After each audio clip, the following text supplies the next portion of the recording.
నాతోడను స్నేహము గల మాతను తోదరి సమాజము ఋషి సంగాత కృతమక సమంచిత కేతువు కనవేట్క గగనకేశ జనించన్.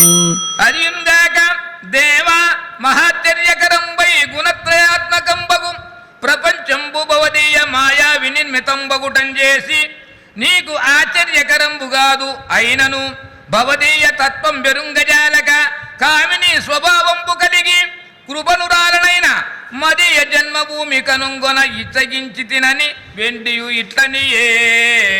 ముదమున తన్ముకోద్భవ విభూతి కనుంగొన హన్యకామిను పదవులు గట్టి భూషణ విభాసితులై నిజనాతయుక్తులై మదకలకంస పాండుర సమంచిత దివ్య ఇమానయనలై అదే తనుచున్నవారు కనుము అభ్రపదంబున నీలకందరా.